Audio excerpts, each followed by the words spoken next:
going down to San Antonio. Yeah. What's your name, bro? Mike. Mike? You be all right if I put the drone and followed you around? Yeah, good. All right. Good. I don't know. We'll see how this goes. I'm so glad now that Mike would allow me to follow him around with the drone and my cameras. It drives me nuts. He was not the kind of guy who really liked to be filmed. He'd always say, nah, I don't know, man. But God, it's so nice to have these memories. It's so nice to be able to share them with you, and right on in heaven, my man. So this is the first time that I've lost a riding buddy.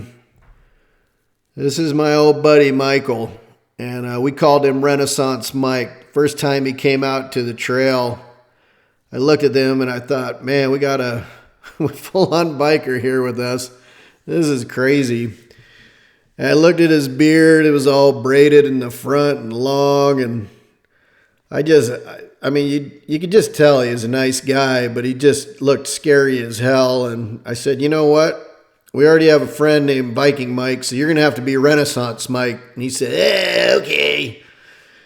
And I didn't think he was going to show up again for the rides. And man, he became the backbone of our group. And I tell you, over time, riding with him, he was just such a cool guy. Anybody who rode in front of him, he just would stay pinned right on that person. Didn't matter if they were fast, slow, good, bad, whatever. It was unbelievable. And normally he'd let me ride in front of him just because he said I wasn't going to basically knock him out. And, you know, he knew I was pretty predictable on what I was going to do, and I wouldn't do anything crazy. So, but towards the end there, I'd let him ride in front of me, and I'd keep up with him, and he'd try to keep up with the guy in front. It was just, we'd always kind of leapfrog back and forth. So basically in the old daisy chain of the trail boss and the pecking order of the group, the two of us always seemed to be right there side by side. So we were always watching out for each other, and he loved the gnarly, super hard dirt biking, which was so cool to watch. The guy was just built. Strongest man I think I've ever met in my life. He could probably crush your hands with his hand. He could pick up the bike, no problem, never had an issue. This guy is 63 years old and would ride some of the toughest terrain. And we'd bring out people from time to time, and they'd just fold up like a chair. And he'd just keep riding, just would never stop. And I know towards the end of his life, his body was hurting every once in a while. And he'd come to almost all the rides, but every once in a while he'd just say, I can't make it today. Which was tough to watch, but I tell you, when you've got a buddy like this, I mean, look at this guy ride. It's crazy. I mean, that rock wall, that doesn't look like much in the video, but when you're going face up to it and it's 8 feet straight up, I mean, that takes a lot of balls to ride like that. And I'm right here, we're side by side. This guy was just incredible. He got himself a KTM 300. That's Viking Mike there with our buddy James. Some old pictures of him, but he got himself a KTM 300. He had a 15, and then he bought a 16. He loved those bikes, and then he ultimately had a 2022, and God, he just loved it. The only thing he didn't like is it didn't have a Kickstarter. I guess he thought that was kind of unorthodox to not have a Kickstarter. This is up in Idaho. I mean, it was just we were always riding together. And it was just, you know, the thing was, we'd hang out nonstop on the dirt bikes. I'd see this guy once a week. We'd do the dirt bike thing. We'd talk before and after the dirt bikes. We might do a tire change or something once a month. But other than that, he had another life. And I know he hung out with all his gym buddies and all his AA buddies and stuff. But man, every Saturday he'd come out, hang with our crew, and he just would rip it up. I mean, it was just unbelievable. This guy didn't even drive a car. He had a he had an F-250 pickup, and the only reason he had it was to bring the dirt bike out to the desert. Other than that, he'd ride his street bike to the store, he'd ride his dirt bike wherever, and he just was a motorcycle guy. Probably went around the earth, I don't know, 5, 10, 20 times or something.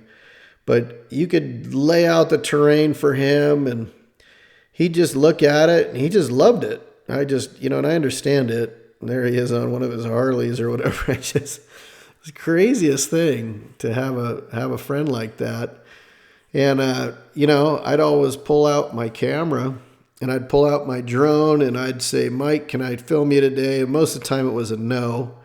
But I didn't realize how much I had filmed Mike. And, I knew we went a lot of places, but I started pulling the old videos together. And I mean, we went on hundreds and hundreds of rides and multiple trips. And the guy was just always ready to go. He was always ready to have fun. I mean, if anybody embodies a person who took full advantage of his life and enjoyed himself to the fullest, this guy was it. I mean, I don't think he had any regrets. I think he just lived with his hand on the throttle. Whatever he had done wrong prior in his life, I mean, he got full redemption from the Lord. He's forgiven. I know this guy is sitting in heaven. I'm sure he's going to be waiting at the gates for all of us with a dirt bike, and I'm sure he's riding around up there. It's just amazing. But to have a friend like Mike who would always be there. If you called him, he'd pick up the phone. If you had a problem, he'd help you. Whatever. He was just one of those guys who was just so rock solid. It's an absolutely incredible guy. About 2 or 3 rides before he passed, we were riding actually right here on this ride.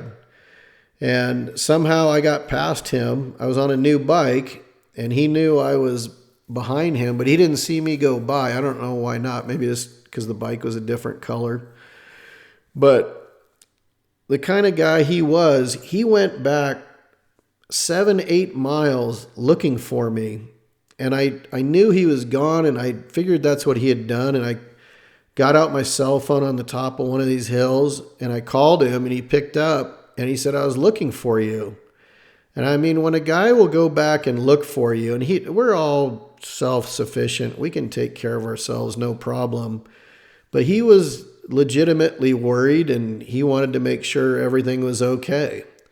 And to have him do that, and then, he went 40 minutes out of his way to go look for me, and then he had to ride back. And then we laughed about it. But I've looked for him before, and it's just going to be a shame to not have Renaissance Mike in our crew anymore. I know he's going to always be in our hearts and in our souls, and he'll always be there with just such a sharp guy. And again, he's just one of those guys. He always carried tools, always had spares. If you broke down, he's going to fix you. I fell down up in Idaho. You'll see that later in this video. I just spaced out, went down a huge crevice, crashed. And the guy just immediately pulled out a strap, threw it down the hill, wrapped it around my bike, and pretty much all by himself pulled the bike up what was basically a cliff. And I just watched that, and I thought, how can anybody be that strong? I mean, he's basically just reeling up a 230-pound bike from the bottom of a cliff by himself, and it wasn't even like an issue for him at all. And everybody who knew him, he was one of those guys, you looked at him, he was scary, but he was just such a nice guy. And once you got to know him, you realized to be on his good side is just to have a friend for life. And again, I wouldn't want to be on Renaissance Mike's bad side, because he'd be a pretty scary dude to show up to your door. That picture was us the day after he passed. We all got together, and just tough. He actually, he passed away out on the trail, and we worked on him for a long time, and we just couldn't revive him. And it was just a shame, the guy was a complete character. And he did so many different things, and he helped so many people. And again, I only hung out with him 1 day per week, but I mean, it was just like that 1 day per week was, for all of us, it was special to be with him. It was just so nice. And if during the week we wanted to talk to him, he'd talk for an hour on the phone if you wanted to about whatever. If you had an issue or a problem, he'd help you. He'd come out and literally talk to whoever needed to be spoken with or whatever it was, and he just would go above and beyond always to help other people. And that, I mean, just a testament to, the good die too young.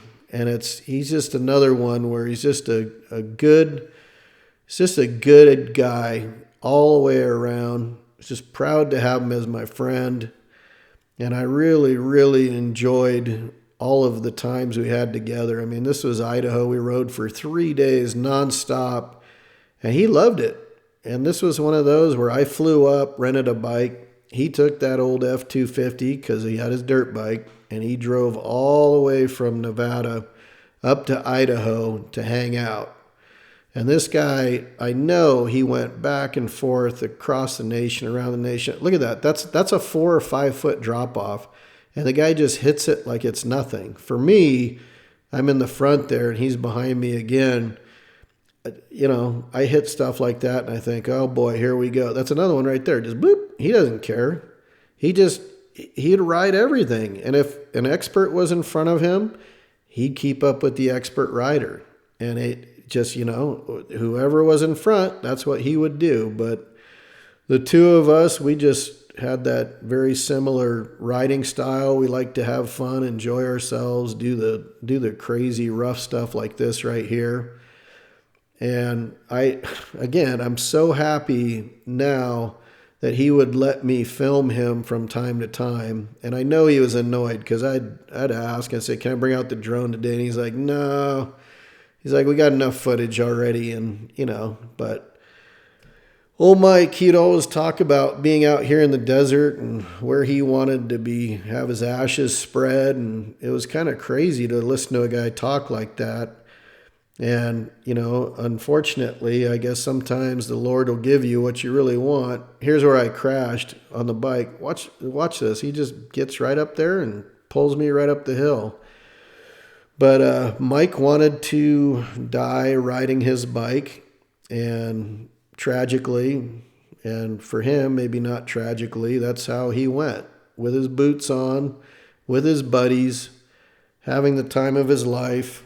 I mean, I don't think he even felt his death. It was instant. And just what a wild guy. What an interesting ride that this guy went on. The things he saw in his life. And, crazy. 40 years, didn't have a drink. Super clean guy. Sounds like he had a pretty wild youth. And his growing up out in Philadelphia sounded like this. He ran wild. He ran hard, and he definitely was not nice to his body. But later in life, this guy was dedicated to fitness, dedicated to his diet, dedicated to his girlfriend, and had a garage full of motorcycles that he loved. And that was his house, his life, his world. Being with those bikes and hanging out with the guys. And I tell you, I got this video right here of him, and I just think that's him right now climbing he's already climbed it. He's up in the sky. He's up in heaven. So I tell you, it's hard to have your buddy go and know you're not going to ride again until you meet up in heaven. But for 63 years, this guy definitely lived a life. Very, very envious of the way he lived his life. This guy is a true American, true friend. God bless you, Renaissance Mike.